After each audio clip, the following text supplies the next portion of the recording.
하나님의 나라가 이미 너에게 임하였느니라. 마태복음 12장 28절과 누가복음 11장 22절에 있는 내용을 살펴보도록 하겠습니다. 원문을 직역하면 만일 하나님의 영 안에서 내가 그 귀신들을 쫓아내고 있다면 그런 까닭에 그런 이유로 하나님의 나라는 너희 안에 먼저 왔다. 도달했다. 임하였느니라 되죠. 여기에 마태와 누가는 같은 내용을 쓰고 있는데 하나님의 영, 마태는 하나님의 영으로 표현했고 하나님의 마태는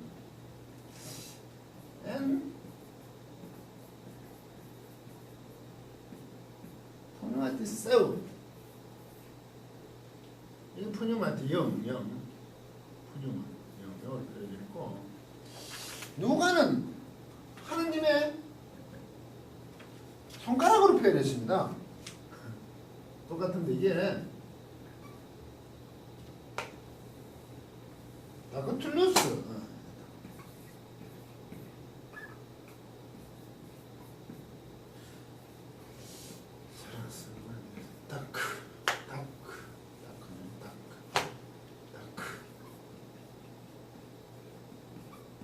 이거 이 손가락이 맞습니다. 그런데 손으로 번역했죠.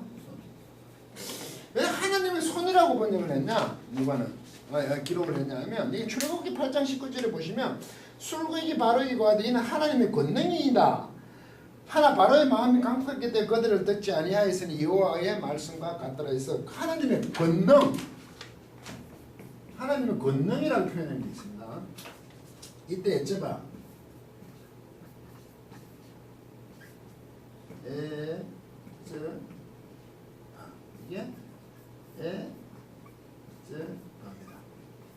이게 손가락입니다. 손가락. 그런데 권능으로 표현했죠. 하나님의 손 지시하고 뭐 하는 거니까 거기 하는 권능으로 본 거죠. 순객들에게서 지시하는 거 손가락이 있다고. 그러니까 이게 누가는 그런 개념, 훨씬 더 유대적인 개념으로 하나님의 손은 손 안에서 이래 되죠. 하나님의 손가락 안에서라고 번역됐는데 하나님 그걸 영으로 본 거죠. 마태는. 그런 의미에서는 별 뭐 차이가 없을 것입니다. 그 22절에 가시면 귀신 들려 눈이 멀고 말 못한 사람을 고쳐줄까 바리새인들이 바알세불을 힘입어 쫓아낸다 이렇게 되잖아요. 그 귀신의 왕은 바알세불.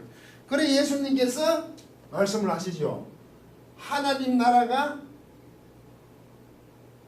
귀신을 쫓아내면 내가 성령 안에서 내가를 강조하죠. 내가 성령 여기에 맞은 성령 하나님 손가락 안에서 귀신을 쫓아내고 있다면 만약 그걸 쫓아내면 그게 그러면 그게 하나님 나라가 임했다 이렇게 나온단 말이죠. 그런데 이게 하나님 나라라는 표현도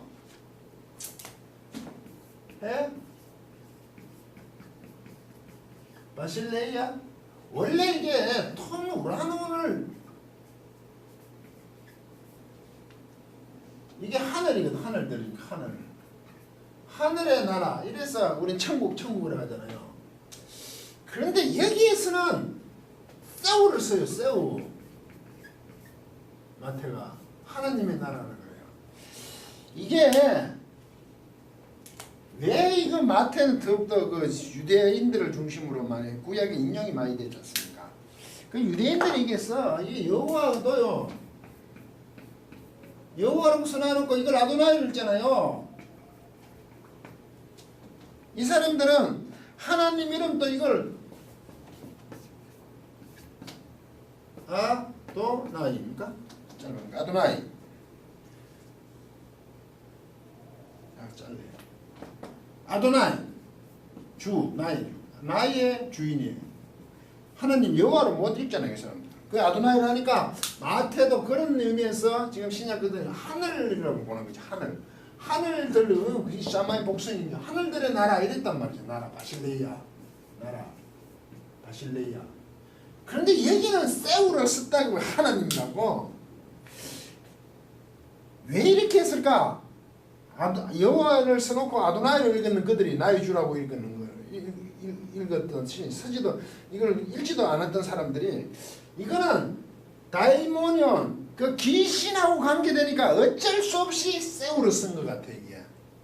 좀 무리하지만 표현을 확실하기 위해서 그렇게 같이 사용하지 않았나? 이는 아까 얘기했는 거 있죠? 다이모니움, 귀신, 다이모니움. 아마 이거하고 이제 대립시키기 위해서 자수시 우라노는 아주 하늘과 귀신을 대립시키면 말이 안 되니까 하나님으로 어쩔 수 없이 불경한 표현인지 모르면 쓰는 것 같아요. 여기까지 얘기를 하고 이때 이제 그러면 이 바실레이아가 뭐냐를 살펴봐야 돼요. 하나님의 나라 했을 때. 그러니까 토누라는 하늘들의 나라, 하늘의 나라는 천국이라고 얘기하고 하나님 나라로 세고레는 우리는 하나님 나라로 번역했어요. 이건 천국을 하고 우리말로 번역한 성경은. 그럼 이 바실레이아가 뭐냐? 그런 것도 한번 또 살펴보죠. 왜? 하나님 나라가 임해있다니까. 바실레이아. 유명한 단어죠. 이게 나라, 즉 하나님의 나라. 여기는 수 세우니까 하나님, 이게 하나님. 이 바실레이가 뭐냐면 이게 바실류.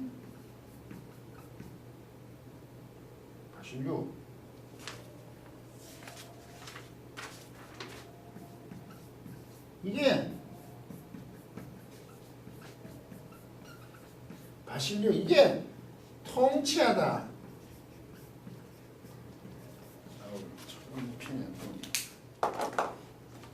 통치하다, 다스리다는 이다는 동사에서 명사예요. 이거. 그래서 이거는 킹덤, 영어로는 킹덤이라 하잖아요. 나라를 이게 왕국으로 하죠. 하나님의 왕국. 어디 많이 쓰는 얘기냐. 이지만 이 왕국이라는 거, 왕국, 이 바실레이가 다스림으로서의 왕국이거든. 다스림으로서. 그 왕권, 어떨 때는 왕권이라고 번역해요. 원리. 그게 하나님께서 이것을 다스리는 나라.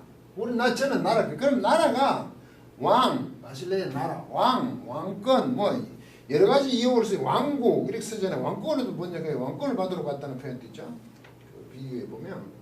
그런데 이걸 어떤 그 왕이나 왕권이라는 그걸 넘어서 그 바탕 속에는 다스림, 통치하는 내용이 있는 가운데서의 왕권, 왕국이는 왕토 뭐 이런 게 된단 말이죠. 그러면 이게 바실레이아는 그래서 저는 이것을 통치, 다스림으로 보는 거죠. 참 이게 하나님의 다스림, 통치, 나라라는 게 우리는 나라를 그러면 영역적인 거로 자꾸 생각하잖아요. 근데 다스림이 하나님의 다스림이 있는 거지. 이게 훨씬 더 포괄적이죠. 그런데 우리가 통상 얘기하면 천국은 시간적 장소적으로 제한하고 우리가 마지막에 가야 될 저곳에 있는 나라를 하늘에 있는 나라를 우리는 천국이라고 자꾸 축소해서 이해하고 있잖아요. 그런데 실제는 다스림에 가까운 게 나라예요. 그 주기도보다 나라의 임하옵시고죠. 나라의 통치, 하나님의 다스림이 오게 해달라는 기도죠. 만약에 그 나라가 천국이 되고 천국 와달라면 세상 끝나는 얘기 아니야. 다스림을 요구하는 거죠.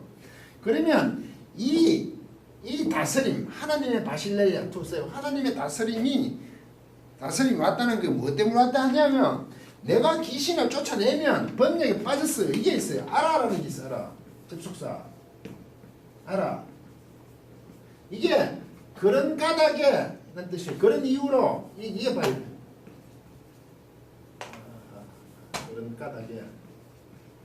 그런 까닭에 내가 귀신을 쫓아낸 까닭에 혹은 이유로겠죠? 내가 귀신을 쫓아낸 그런 까닭에 그러면 하나님 나라가 너희 가운데 이미 너희에게 임하였다. 이미 그렇게 너희에게 도달했던 너희 위에 도달했다는 얘기죠. 그렇게 예수님께서 귀신을 쫓아내는 그 자체가 그것 때문에 그것이 하나님 나라의 도래다 이거죠. 그런데 바리새인들은 누구보다 하나님의 나라의 도래를 기다리고 있잖아요.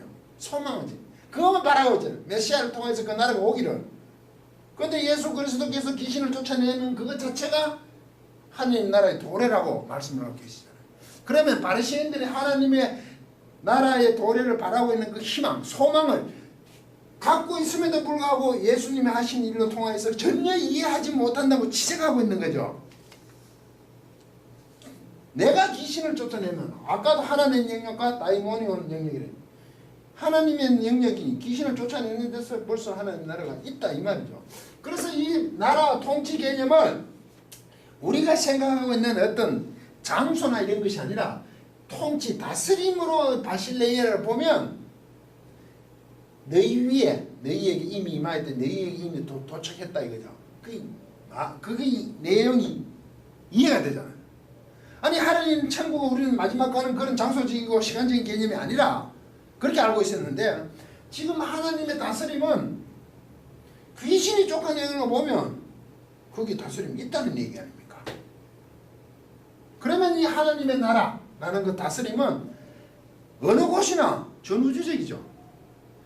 과거, 현재와 미래 무시간적으로 이 하나님의 통치 다스림은 계속 있었지 않습니까? 그래서 예수 그리스도에게 귀신을 쫓아낸 것은 이게 벌써 와 있다는 표현인데 그게 벌써 하나님의 나라가 왔다는 뭐 이미 도달해 있다는 것의 증거가 되잖아요. 그 나라의 도래를 기다리는 게 지금도 함께하고 계신다고 말씀을 하고 계시잖아요. 그러면 하나님 나라가 우리가 생각했을 때 시간과 장소의 모든 전 영역적으로 하나님의 다스림이 미치고 있으니까 우리는 그것을 가지고 현재의 천국, 뭐 미래의 천국 그렇게 표현을 하죠. 학술적, 조직신학적으로. 그렇지만 사실 이 다스림이 미치고 있기 때문에 하나님의 다스림이 모든 것이 하나님의 통치하심 안에 있으니 나라가 될 수 있다. 천국이다. 라고 좀 그 내용을 넓히시면 이미 너희에게 너희 위에 벌써 도달했다. 임하였다. 도래했다는 것이 어렵지 않음을 알 수 있습니다. 강의를 마치도록 하겠습니다.